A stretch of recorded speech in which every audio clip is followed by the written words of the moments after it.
Hey, if you're loving these stories, could you do me a quick favor and just type hi in the comments? It seriously helps the YouTube algorithm connect me with more awesome people like you. Now, let's get into it. Richard Richmond was trying to become one with the cliffside, feeling the jagged rock bite into his back through his paper-thin shirt. He held his breath, listening. The cave was a cruel joke, a shallow indent, not even 10 feet deep. Behind him, a single drop of water echoed in the darkness, its steady drip, drip, drip, a metronome for his racing heart. Outside, the jungle was an orchestra of alien sounds. Bugs the size of his fist clicked and buzzed from unseen branches, while creatures that sounded like demonic birds shrieked from the canopy. And something massive was out there, something that snapped tree trunks as thick as his leg as it crashed through the wilderness. And woven into that terrifying noise, he knew the hunters were out there, searching for him. Richard squeezed his eyes shut, begging his heart to slow down. He was 19. He'd turned 19 just 3 weeks ago on the transport ship that brought him to this living nightmare. His friend Marco had managed to sneak a processed protein bar and stuck a piece of frayed wire in it as a makeshift candle. For a second, they'd actually smiled. Marco was gone now, so were Rachel, Claude, and Danny, every last one of them. He opened his eyes again, staring out into a jungle that looked like a fever dream. It was all deep greens and inky blacks, sliced through with a sickly glowing red where volcanic vents breathed blistering heat into the soupy air. The humidity was a physical thing, like a wet wool blanket trying to smother him with every single breath. His mind flashed back to Rachel. She'd been the first. The 5 of them were shot out of the transport pod like a bag of trash. No supplies, no weapons, no explanation, just the clothes on their backs and pure, uncut panic. Rachel, a pre-med student back home, was trying to be the voice of reason, telling everyone to just breathe and think. She took 3 steps forward, pushed aside a leaf the size of a car hood, and a silent beam of white-hot light burned a perfect hole straight through her chest. Richard never even saw where it came from. One moment she was there, being brave for all of them. The next, a cauterized, fist-sized hole was sizzling where her heart used to be, and she was just falling. She didn't even scream. She just crumpled to the ground like a marionette whose strings had been snipped. And that's when they heard the laughter from the trees. It was a deep barking sound, like a pack of hyenas gargling rocks. A moment later, a voice buzzed through the air, warped by some cheap translation device. And we have our first elimination. The female. A bit of a letdown. I was hoping she'd run a little. In that one gut-wrenching moment, Richard understood everything. This wasn't some horrible accident. This was a game, a TV show, and they were the contestants. They ran. Marco, a born leader, took point. Claude, the big guy who played linebacker in college, tried to cover their retreat. Danny was in the middle, sobbing uncontrollably, but still pumping his legs on pure survival instinct. Richard just ran, his mind totally blank, like he was watching a movie of his own feet hitting the muddy ground, one after the other. He knew if he let himself think about Rachel, lying back there in the dirt, he would seize up. And stopping for even a second out here was a death sentence. Claude lasted until day 2. They'd found a small creek and were following it, clinging to the insane hope it might lead to civilization. For a few hours, the jungle even thinned out a bit, and Richard let a dangerous little spark of hope flicker to life.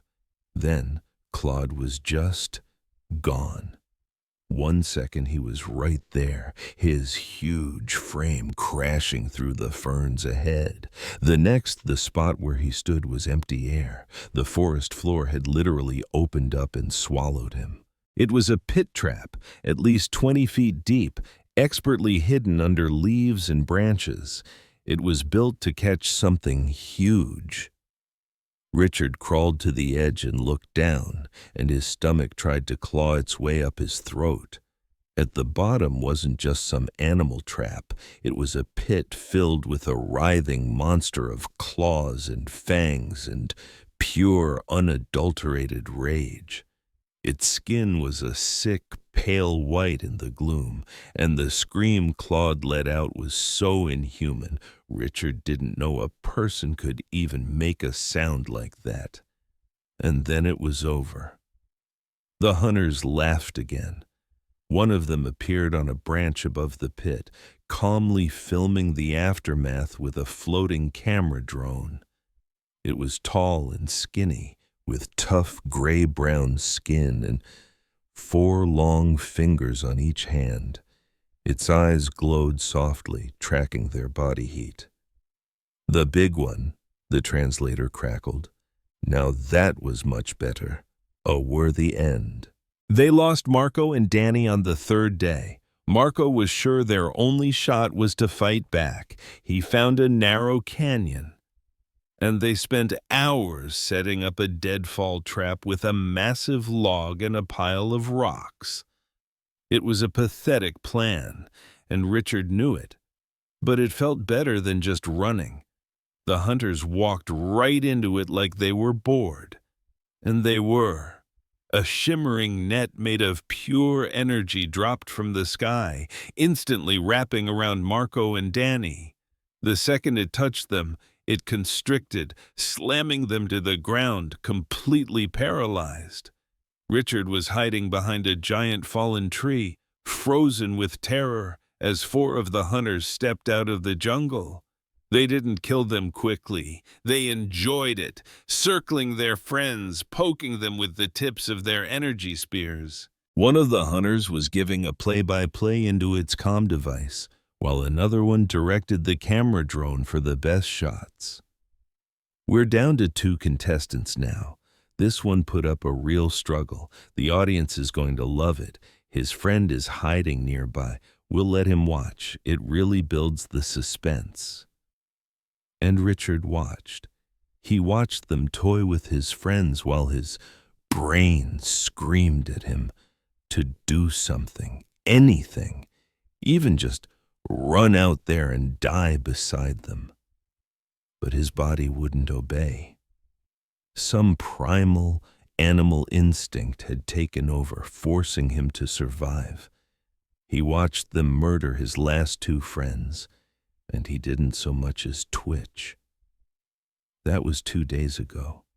Now he was alone, hiding in a useless hole, listening to the jungle come alive, knowing the hunters and their cameras were closing in, and knowing that on 100 different planets, millions of people were watching a live stream, placing bets on how many more minutes he had left to live. He knew he couldn't stay here. This cave was just a tomb they hadn't sealed yet. There was no water, no food, and it offered 0 defense against the multi-legged nightmares he'd seen crawling in the shadows last night. The hunters didn't even have to find him. The planet itself would finish the job. Richard forced himself to his feet, every muscle screaming in protest. 3 days of running on an empty stomach had left him so weak the world spun every time he moved. The crushing air, thick with the smell of sulfur from the vents, felt like he was being slow cooked and drowned at the same time. He stared out at the wall of green, black, and fiery red. He took 1 step out of the cave, and the heat hit him like a physical blow. The sun was already turning the jungle into a steam bath. He had no plan. He just picked a direction and started walking. He didn't run. Running was what they expected. It was part of the show.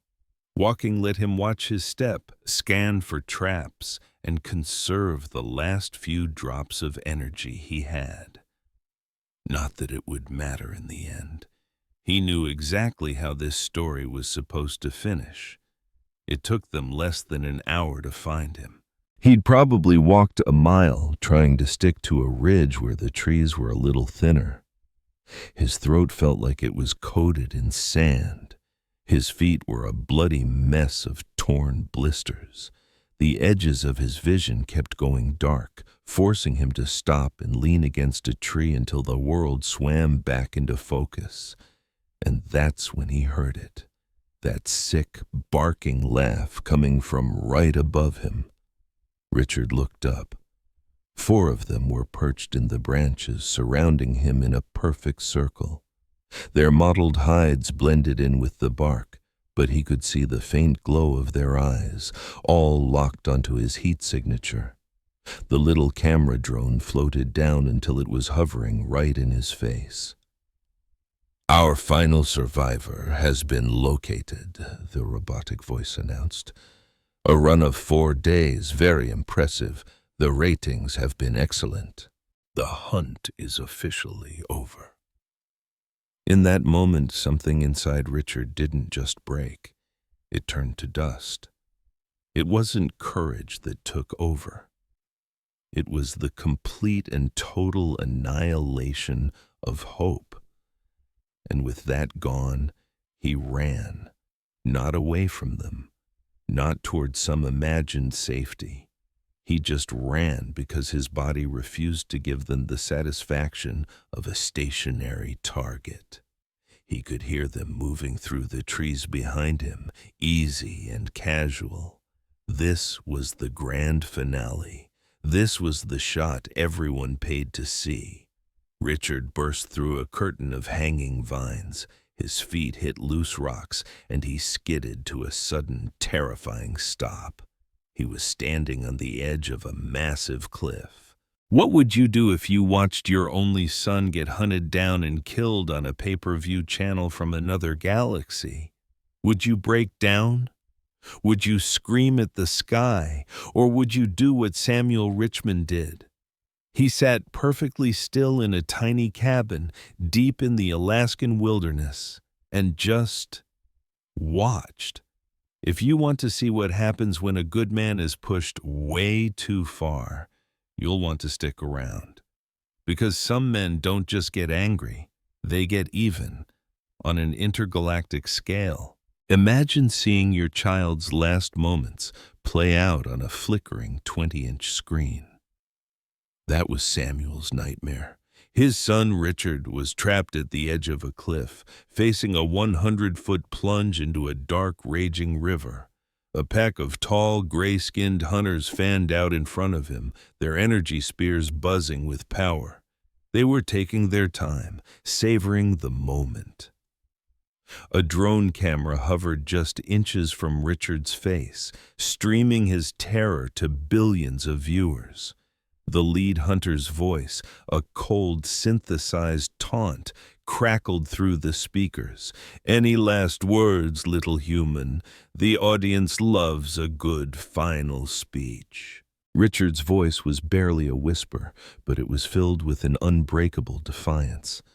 "My father," he said, his chin held high. "My father will come for you." The alien hunter tilted its head back and let out a laugh that sounded like scraping metal. "Your father is galaxies away, kid.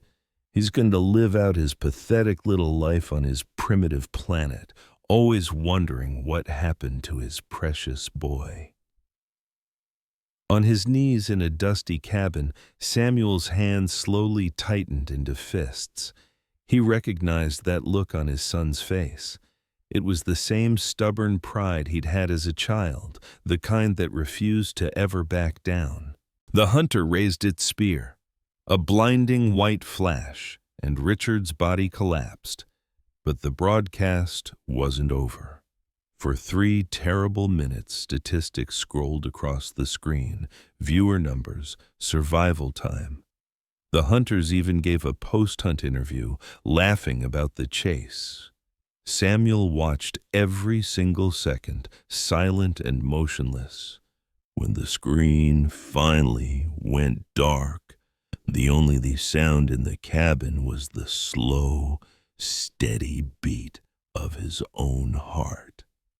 A chilling calm settled over him, and deep within that quiet, something that had been asleep for 20 years began to wake up. He wasn't just seeing the son he loved. He was seeing an entire universe of shared memories being erased for sport. He remembered Richard, only 12 years old, flying up to Alaska for his first summer after the divorce. They would sit on the porch for hours without speaking, just watching the sun set behind the mountains. He could almost smell the sizzling elk steaks his boy loved, cooked over a crackling campfire as he told stories about tracking grizzly bears. Richard was never much of a hunter, but he cherished that wild, peaceful place. It was where they had reconnected, a father and son, isolated from the rest of the world. But that peace was gone now, shattered by the echo of his son's last words. "My father will find you." Samuel stared at his reflection in the dark screen, looking at a man he didn't recognize. The eyes staring back were hard, cold, and empty of everything but a single burning purpose. He made a promise to that reflection, a vow that would span the stars. "That's right," he whispered. "I will." And with that promise, a year-long transformation began. Samuel was no longer just a grieving father. He was a weapon being forged in the cold. He managed to get a copy of the leaked broadcast, and it became his Bible. He analyzed every single frame, studying the alien landscape, the strange plants, the bizarre weather patterns. He learned his enemies were the Verith, a species that worshipped the thrill of the hunt. The network that aired this twisted game was controlled by massive slug-like beings called the Kethfori, who had built an empire on suffering. They preyed on species like humans, those who weren't protected by any galactic treaty. Samuel memorized it all. Their hunting planets, their shipping routes, their entire sick operation. He was no longer a hunting guide. He was a predator studying a new species of prey. Then the real physical work began. Samuel was 46 years old, a former Army infantryman with a bad knee from a training accident 15 years ago. Guiding tourists kept him in decent shape, but not ready for war. So he started running through snow up to his waist. He'd smash through the ice on the lake and swim until his skin turned blue. He pushed his body past the screaming pain in his knee, telling himself that pain was just information. And slowly the old instincts returned. How to move without making a sound, how to build a deadly snare, how to fight with a knife. He wasn't just getting in shape. He was honing himself into a lethal instrument. He sold it all. The cabin he had built with his own 2 hands, his truck, the guiding business he had poured 15 years of his life into. His entire world was converted into untraceable cryptocurrency. But with that small fortune, he didn't buy weapons or armor. He bought things that wouldn't raise suspicion. High-end survival equipment, compact multi-tools, a military-grade first aid kit, and an advanced water filter. He bought the things that would keep him alive long enough to fulfill his promise.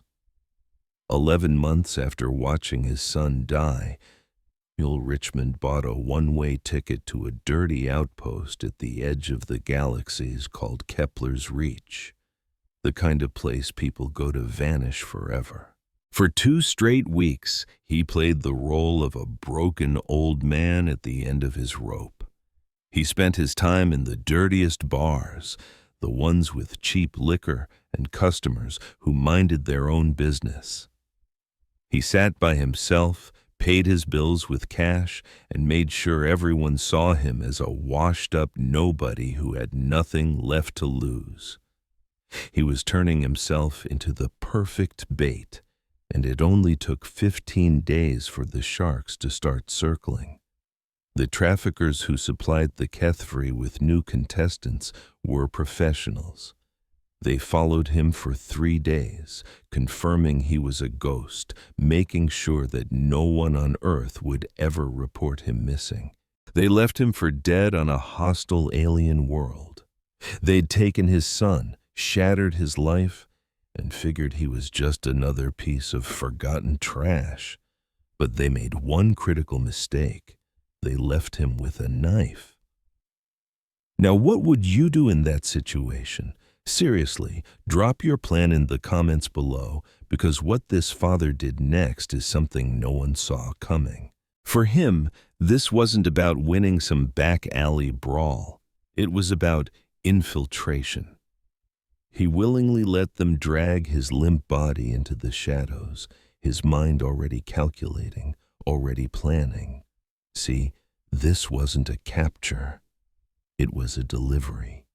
The hunters had stolen the most precious thing in his world, his son, and he was coming to collect.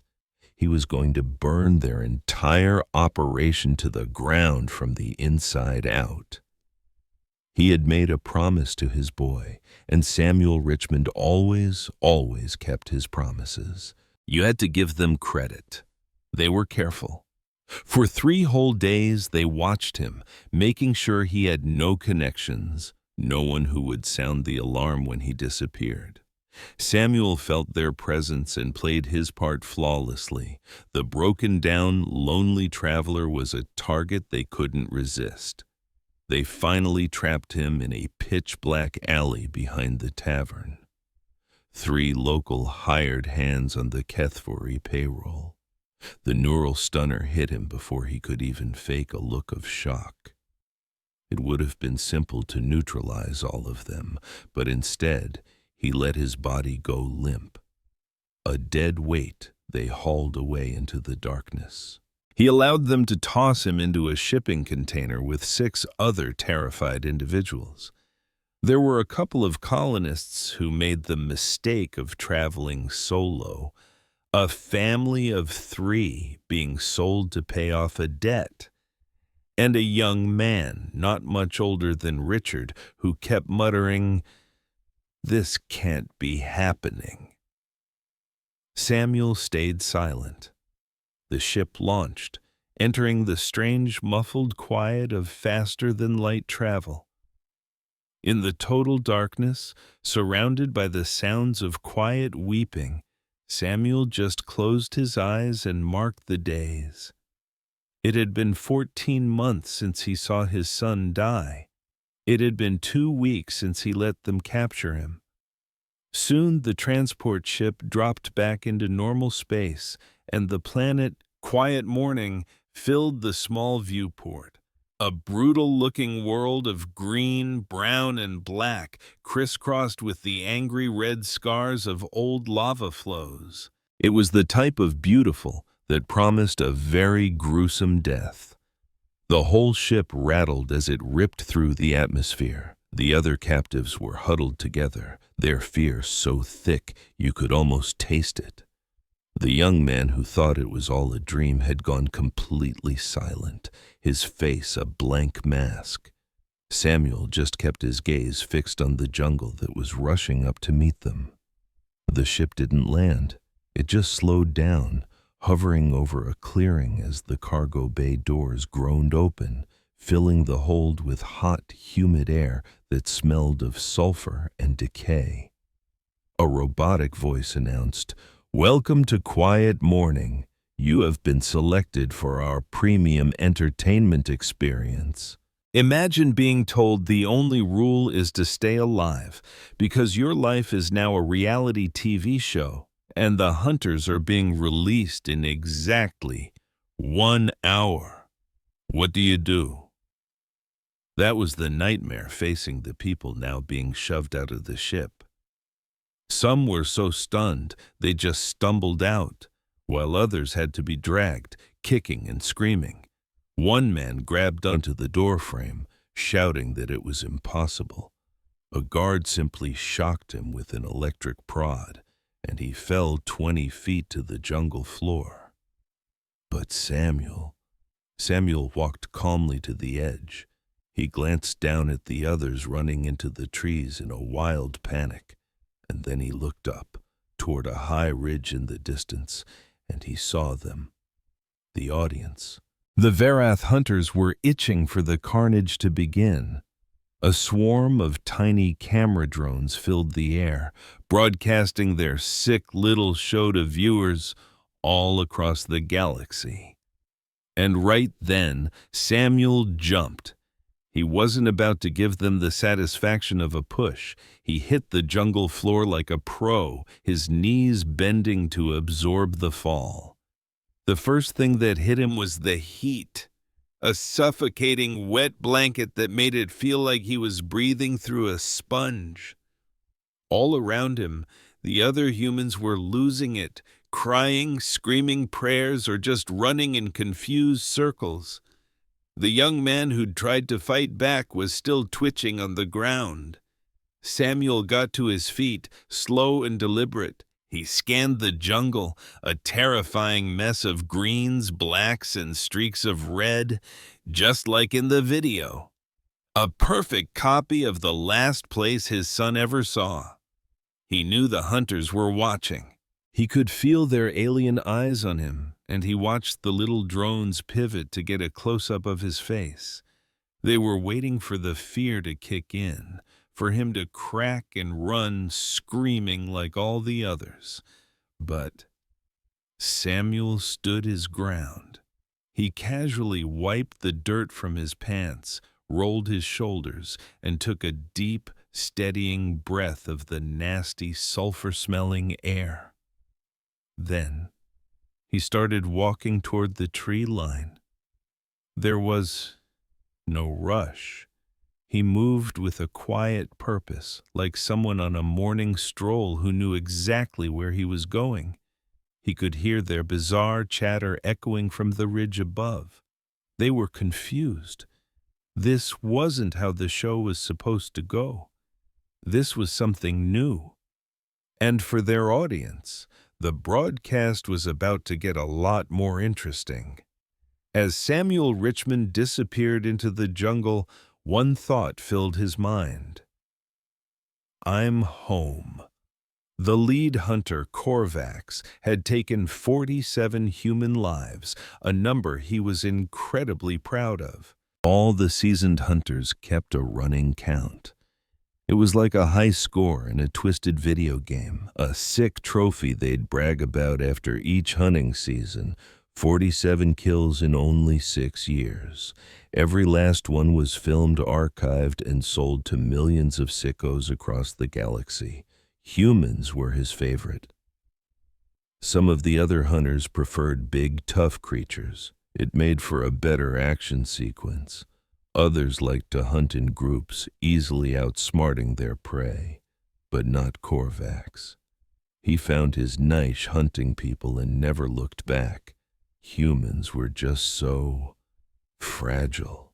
Their bodies were soft and came apart so easily, but their minds broke even faster. Most of them spent their last hours on this world sobbing, begging for their lives, or praying to gods who weren't there to help. And the audience absolutely loved it. That kind of raw, hopeless terror was always a top seller. But humans were also unpredictable. And that's what made the job exciting. They never reacted the same way.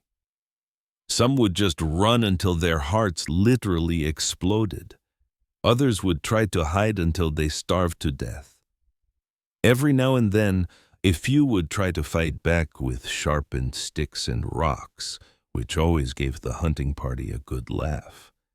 And on very rare occasions, one would even try to build their own traps. Those were the hunts that became legends. Korvac stood on the cliff, watching his new batch of 8 humans disappear into the jungle below. It was a textbook drop. The camera drones were already spreading out, programmed to capture every single horrifying second. "Initial scatter is complete," his spotter Vin called out from the drone station. 7 of the targets are behaving as expected, but we have one anomaly. That word made Korvac snap to attention. An anomaly. Vin pulled up a holographic display showing a live feed of an older human male who was just walking. He was taking a casual stroll into the thick woods without even looking back.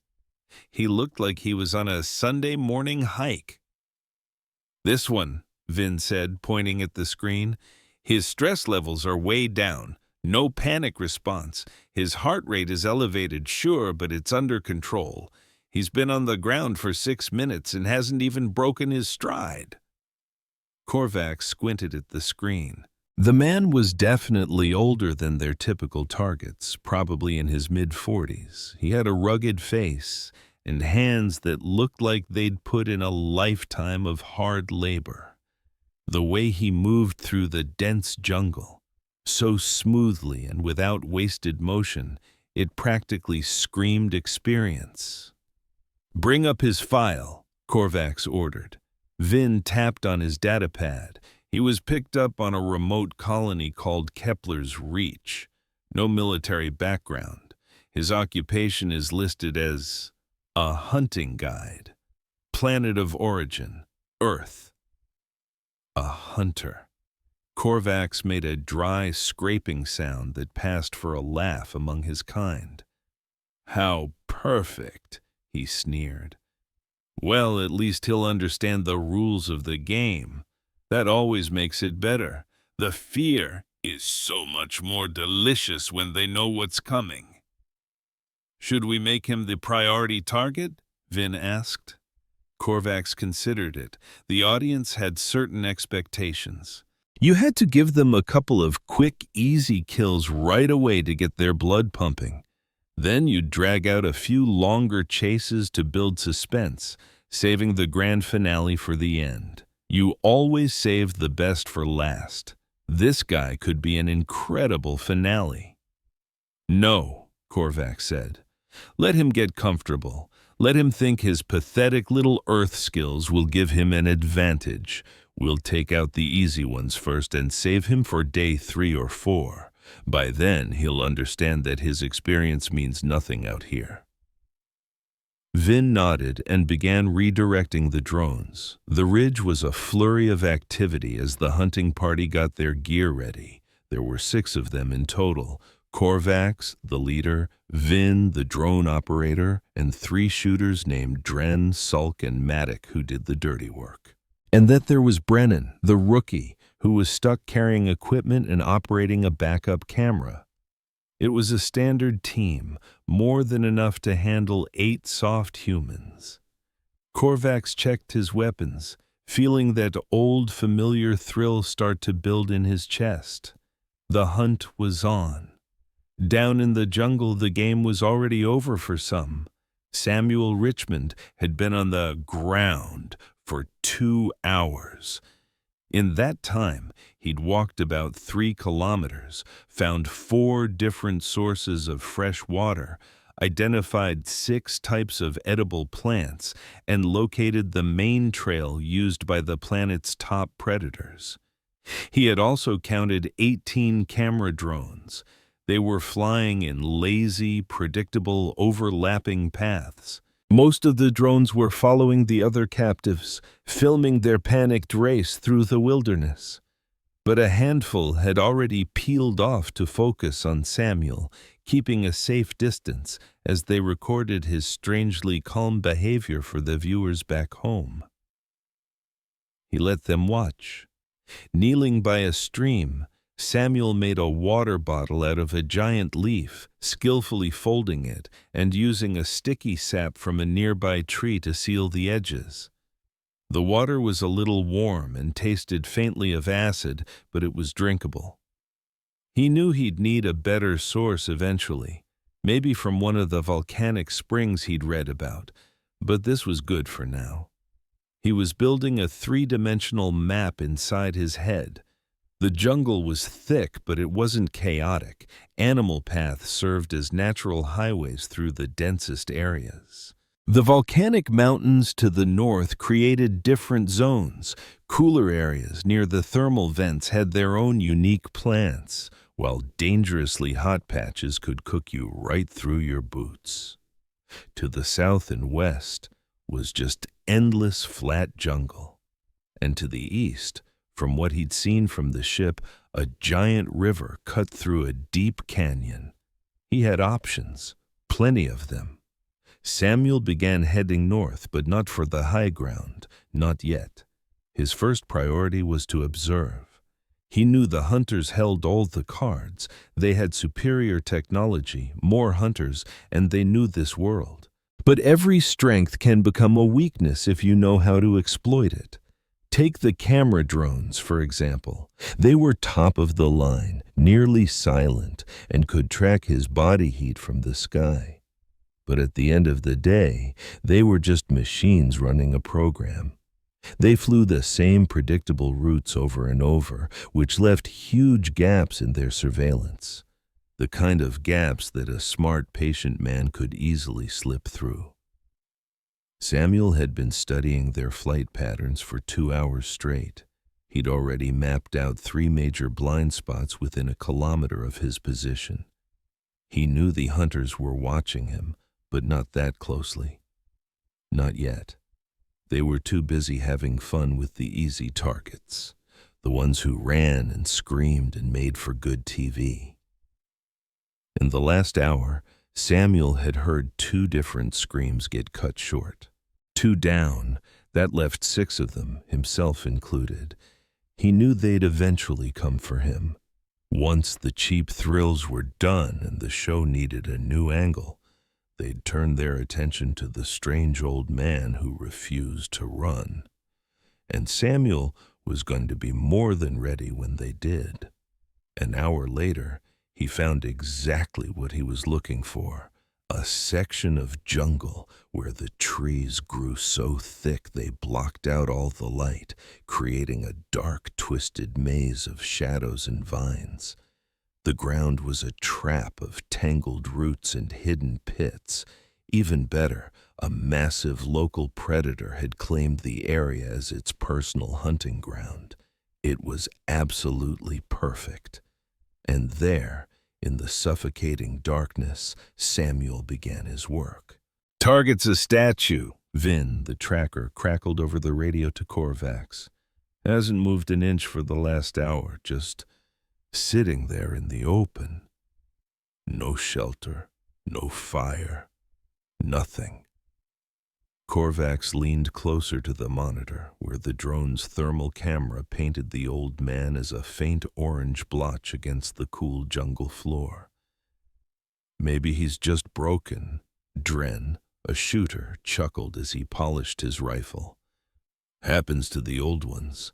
The fear fries their brain and they just wait for the end." "His vitals tell another story," Vin shot back. "Heart's thumping, but it's steady as a drum. The guy's awake. He's watching." Drin scoffed. "Watching what?" Vin had no answer. In the command tent, Korvax stayed silent, his eyes glued to the screen as a cold tendril of doubt began to twist in his gut. They wrote him off as a lost cause, an old man so paralyzed by fear that he'd become a living monument to it in the middle of nowhere. An easy piece of trash to clean up later. It was the biggest mistake of their lives. They thought he was the prey, but they had it backwards. He was the predator, patiently setting the table for his guests to arrive. And they were walking right into his crosshairs. If you think you know how this story ends, trust me, you don't. Stick around, and I'll show you what payback really looks like. Forgetting the old man, they swung their drones toward a far more exciting target, a 22-year-old kid named Eric Brandt. He was a college student they'd snatched on his way to visit his sister. 3 kilometers to the south, he was weeping and stumbling through a swamp. Now, that was the kind of primetime horror their audience paid top dollar to see. The hunt's director, Korvax, rallied his team to put on a show no one would ever forget. "Wrong place, wrong time," Eric kept whispering, the phrase tumbling from his lips over and over. He had practically stumbled right on top of Samuel, who was hiding near a geothermal vent. The pocket of warm air reeked of sulfur, a stench so powerful it could blind the hunter's sensors. The kid was a complete mess. His eyes were wide with terror, and the moment he saw another human being, his story came flooding out. "Oh, thank God," Eric choked out, grabbing Samuel's arm as if it were a life raft. I thought I was the last one, that they got everybody else. We have to work together. We have to find a way out of here. My sister, she's waiting for me. She doesn't even know this is happening." Samuel didn't move a muscle. He just listened, assessing the kid's condition, exhausted, dehydrated, with a deep gash from a thorny vine bleeding freely on his forehead. Eric's hands were shaking as his eyes darted nervously toward the jungle canopy, searching for the metallic glint of the drones he knew were watching. Alone, he wouldn't survive another night. "Please," Eric pleaded, his voice cracking. "You look like you know what you're doing. You're not panicking like the others were. Just help me, please. I just want to go home." Samuel looked at the young man, at the raw fear fighting against a desperate flicker of hope in his eyes. And in that instant, the face staring back at him was no longer Eric's. He was looking at the ghost of his own son, Richard. He could see Richard, feeling this same crushing terror, frantically searching for a kind face, for any sign of hope in this televised nightmare. But Richard had found no one. And deep inside Samuel, a part of his soul he thought was frozen solid for eternity began to thaw. "What's your name?" Samuel asked, his voice rough and unused. "Eric. My name is Eric Brandt." Samuel gave a slow nod. "All right, Eric. I need you to listen to me. And listen close. You're going to head east. In about 5 kilometers, you'll find a river. Follow it downstream, but do not walk on the banks. Stick to the tree line, always. The canyon walls in that area will scramble the drone's imaging." He reached into a small pouch, pulled out a couple of roots caked in mud, and pressed them into Eric's trembling hands. "You can eat these. They'll give you energy. Only drink water that is moving fast and is perfectly clear. When the sun is high in the sky, you find a place to hide and you do not move. You travel only at sunrise and sunset. It's harder for their thermal scanners to pick you out then." Eric stared at the muddy roots in his palm like they were solid gold. You're coming with me, right?" Eric asked, his voice barely a whisper. "I don't want to be alone again." Every single instinct in Samuel's body screamed at him to say yes, to protect this boy, to give him the chance his own son was denied, to be the hero Richard never had. But he couldn't. Helping Eric escape would mean abandoning the entire reason he was on this God-forsaken planet. It would mean the hunters win. Korvax walks away without a scratch. And this whole sick spectacle continues, broadcasting the last terrified moments of people's lives for sport. More sons would be hunted. Saving this one boy meant dooming countless more. "I can't," Samuel finally managed to say, the words feeling like acid on his tongue.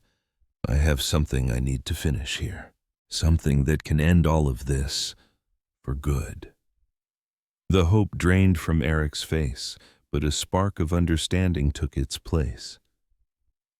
"Go east," Samuel said again, placing a firm hand on the kid's shoulder. "Stay quiet, stay smart, and you'll live, Eric. That's how you win." With that, he turned and headed north without looking back. He heard Eric's voice call out once, and then a second time, but the sound was quickly swallowed by the jungle as the boy began his journey east, holding on to that thin strand of hope. Samuel didn't turn around. He told himself he gave the kid a fighting chance. The route was good, the advice was solid, but Samuel had been a hunter for 30 years. He knew the rules of the game. And he knew that sometimes even your best chance isn't good enough. Just as darkness settled over the jungle, the hunters trapped Eric Brandt down by the river. About 2 kilometers away, Samuel sat perfectly still in the branches of a tall tree, watching the scene unfold through a pair of powerful binoculars. He was too far away to make out their faces, but the sounds traveled perfectly in the cool night air. The screams. The kid fought harder than Samuel expected. Holding on for a good 3 or 4 minutes, it was obvious the hunters were putting on a show, milking the moment for their viewers back home. Samuel could hear their cruel, barking laughter echoing off the canyon walls, their taunts, and then absolute silence. He lowered the binoculars, climbed down from the tree, and got back to work. By his math, that left 4 players in the game, himself and 3 other poor souls still running for their lives. The hunters would likely spend the next day cleaning them up. That gave him all the time he needed. The trap was an old classic, one he used to show tourists back in Alaska. A simple deadfall trap, a giant heavy log balanced perfectly and rigged to a tripwire. But he'd added a few custom modifications. The tripwire wasn't down by the ankles. He'd strung it at knee height, making it look exactly like the hundreds of other tangled vines that hung in the humid air. The release mechanism was made entirely of wood and tension, a purely mechanical system that wouldn't emit any electronic signature for their scanners to detect. He'd set it up in a natural choke point between 2 massive rock walls, the only logical path for a tracker following the trail he had intentionally left leading north. And that log wasn't just meant to crush. Samuel had spent most of the afternoon carving brutally sharp spikes from hardwood branches and hammering them into the underside of the log. When that thing fell, it wouldn't just shatter bones. It would impale whatever was unlucky enough to be standing underneath. He knew it probably wouldn't be a kill shot. Their kind was incredibly resilient, but it would be more than enough to injure one, to pin it down. And the sound of the log crashing down, followed by the screams, would be like a dinner bell for every predator Samuel had been listening to for the past 2 days. The jungle itself would do the rest. He checked the trigger one last time, then vanished into the trees, climbing a trunk about 50 meters away to settle in and wait. The night hummed with the clicks, chirps, and distant roars of things that owned the darkness. The oppressive heat of the day finally gave way to a suffocating humidity that clung to his skin like a wet blanket. Samuel closed his eyes, not to sleep, but to enter a state of deep listening he had perfected during his time in the military. It conserved his energy while keeping his senses razor sharp. Out here, patience wasn't a virtue. It was a weapon, and Samuel was loaded for bear. Right on schedule, as the first rays of dawn pierced the canopy, the trap sprang.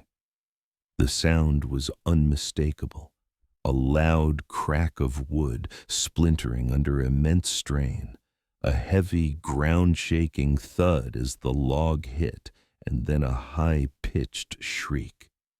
It was a sound that was utterly alien, a scream that had no business being on this planet. Samuel was already on the move before the scream had finished echoing, a silent shadow flowing through the trees. The morning sun sliced through the thick fog rolling off the damp earth. He was at the trap in less than 60 seconds. It had worked perfectly.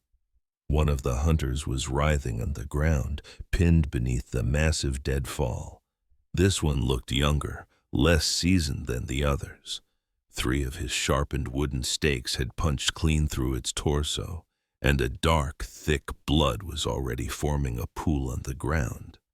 Its advanced spear lay just inches from its grasp, and the communication device on its wrist was a shower of sparks and cracked plastic. The hunter's eyes shot open in disbelief as a human silhouette emerged from the morning haze. It tried to scream a warning to its pack, but only a gurgling noise escaped, as thick, dark blood foamed at its lips. Samuel loomed over the creature, his expression a cold, empty mask. Through a damaged translator, a crackled voice pleaded, "Help me." Samuel knelt, not to offer aid, but to examine the massive log that had the alien pinned. He then calmly took its spear and hurled it deep into the jungle foliage. He started rifling through its pack, finding water purification tablets, a first aid kit, and a vicious-looking knife with a serrated blade, the kind you'd use to take a trophy. The hunter watched, the pride in its eyes melting away into raw, unfiltered terror. "You!" it choked out. "This was an ambush. You orchestrated this." The alien hunter finally locked eyes with Samuel. "His name was Richard," Samuel said, his voice quiet, with the chill of a winter grave. "He was my boy. You hunted him down last season. You recorded it for sport and broadcast it across the galaxy." The hunter's face went slack with dawning comprehension, which quickly twisted into pure horror. "No. Wait, that wasn't me. I had nothing to do with that one." Samuel calmly retrieved the hunter's own serrated knife from the dirt. "You're all playing the same disgusting game," he said. "This is what your kind does, right? You collect little mementos from your kills." The hunter began to make a pathetic, high-pitched whining sound, trying to claw its way backward from the man now standing over it, holding its own weapon. It was a wretched sound, a mix of a sub and a whimper that its own translation unit struggled to process. "I'm going to offer you a choice," Samuel said, his voice completely devoid of emotion. "You're going to tell me everything about your hunting party. I want every name, their roles, your patrol routes, your numbers, where you make camp, and your communication methods. Give me every last detail, and I'll make sure your death is quick." The hunter just gaped at him. "And if I refuse?" it stammered. Samuel's gaze drifted toward the darkening jungle. The nocturnal predators were quieting as dawn approached, but they were still out there. He could see the shape of something large moving in the shadows, drawn by the scent of blood. "Then I'll just turn around and leave you here," Samuel replied. "Those creatures you seeded this planet with to make the hunts more interesting? I've been studying them. There's a pack that hunts by smell, and they're less than half a mile to the east. They'll be on you in under an hour." The hunter's breathing turned into ragged, desperate heaves. "You're insane! You're the one being hunted. The prey is supposed to flee until we catch it. That's the whole point of the game." "I'm not the prey," Samuel said, his voice a low growl. "I'm the hunter now, and all of you made one fatal mistake." "What mistake?" Samuel leaned in close, his voice a harsh whisper. "You hunted the wrong man's son." The alien, whose name was Brennan, told him everything. As the new guy on the team, he was in his second season and was mostly just the cameraman for their twisted games, rarely making a kill himself. He knew every single thing Samuel asked for, their protocols, radio frequencies, patrol patterns, and the location of their base camp on the eastern ridge. He also confirmed the hunt for a human named Richard. Last season was led by the packmaster himself, a creature named Korvox. Samuel committed every word to memory, asking sharp, pointed questions to pull out every last piece of information. When Brennan was finished, he looked up at Samuel, a pathetic flicker of hope in his eyes. "Our deal," he rasped. "You promised. You said it would be fast." Samuel gave a slow, measured nod. Then he turned his back and walked away into the jungle. Behind him, Brennan's voice exploded into a storm of shrieks, curses, and frantic pleas. His translator spat out the words in a monotone, robotic voice that completely failed to capture the absolute terror behind them. Samuel never broke his stride. The scavengers were already closing in. The scent of blood was a dinner bell ringing through the forest, a siren call to anything with sharp teeth and a hunger to feed. By the time the other hunters realized their rookie had missed his scheduled check-in, there wouldn't be enough of him left for a proper identification. Samuel moved through the jungle like a ghost, heading east. He now had a name, Korvox. He had a target location, the Eastern Ridge, and he had the beginnings of a plan. The hunters had absolutely no idea what was about to descend upon them. Miles away on an observation peak, a tracker named Ven was getting a knot in his gut. "Brennan's gone silent," he said to Korvox. "His signal just dropped off the map about 6 hours ago. Could be a fried comms unit." Korvox barely glanced up. "What was his last known position?" "Northern sector. He was on the trail of that strange one, the older human who refuses to run." "Send Dren to check it out," Korvox commanded. "It's probably just a busted radio, but I want to be sure." Ven relayed the command, and Dren rappelled down into the jungle below, his advanced spear held at the ready. The audience watching the live feed from home would eat this up. A brave hunter venturing out to find his lost comrade. It was great television. Korvox refocused on the main displays. Only 3 human targets remained. The odd old man had vanished somewhere into the northern wilds. The other 2 were still moving. One was heading south toward the volcanic plains, while the other was circling back toward the initial drop zone.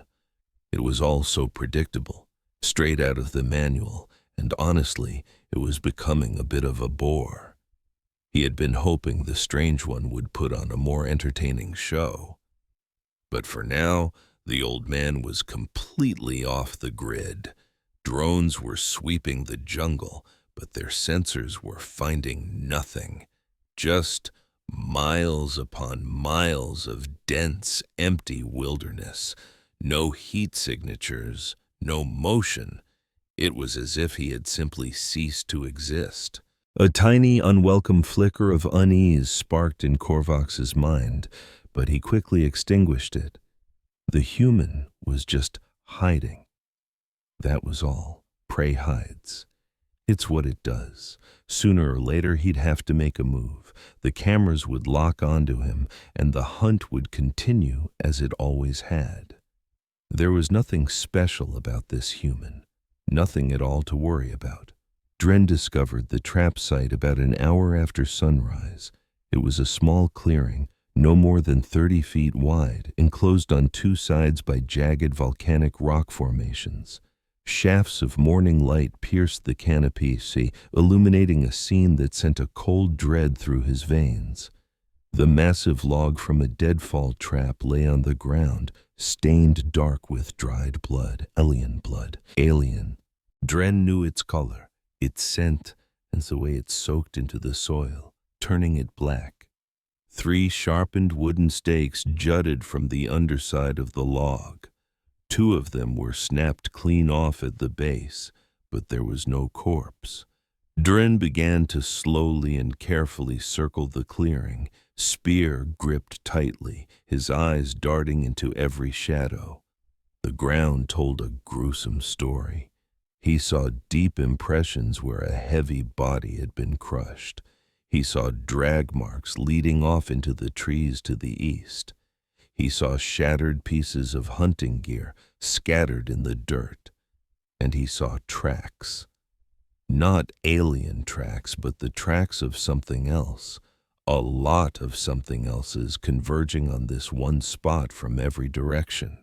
Scavengers, the jungle's cleanup crew, summoned by the promise of an easy meal. They had found Brennan long before he did. Dren keyed his comms. "Pack leader, I'm at the coordinates." Korvax's voice was instant. "Status report." It was a trap, a deadfall, rigged with stakes. Brennan must have walked right under it. There's blood everywhere, but his body's gone. The scavengers took him. A long, heavy silence stretched over the channel. "A trap," Korvax finally repeated, his voice utterly flat. "Are you telling me that Brennan was eliminated by a trap?" "That's how it appears." Brennan was a professional. He knew every inch of this jungle. He would never fall for a crude device built by some terrified animal. Dren looked again at the sharpened points of the stakes, the perfectly concealed tripwire, and how the kill zone was positioned exactly where a tracker would instinctively step. "This wasn't a sloppy trap born from panic," he said slowly. "Whoever made this knew exactly what they were doing." Another pause, this one even longer. "Return to base, immediately. We'll handle this from here." The connection ended. Dren took one last look at the bloody scene. The blood, the drag marks, the stakes that had been whittled with such patient, lethal purpose. A deep chill settled in his bones. He turned and began the long trek back to the ridge. He didn't get very far. Samuel had been shadowing Dren for the last 2 hours.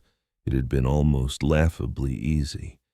The alien hunter moved with a swaggering confidence, sticking to well-worn game trails and glancing at his scanner every so often.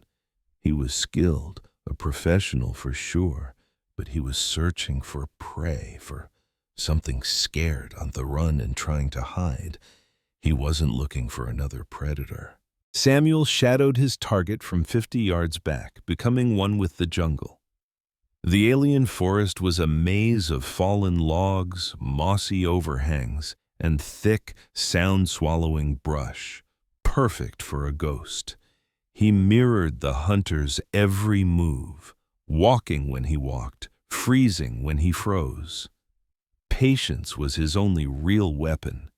The aliens had sensors, scanners, and radios, making a straight-up fight a suicide mission.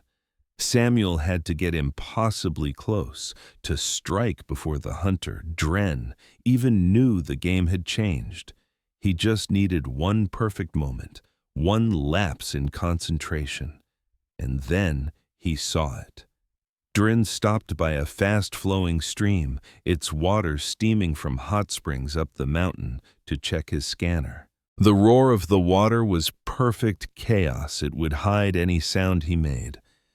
The rocky banks offered blind spots Dren couldn't cover. This was his shot. 30 yards became 20, then 10. The hunter was now ankle-deep in the stream, his attention split between the slippery rocks and the glowing screen in his hand. 5 yards. Samuel drew the serrated blade. Dren must have sensed something at the last possible second, a flicker of movement, a change in the air, because he started to turn, his hand instinctively going for his spear. But it was far too late.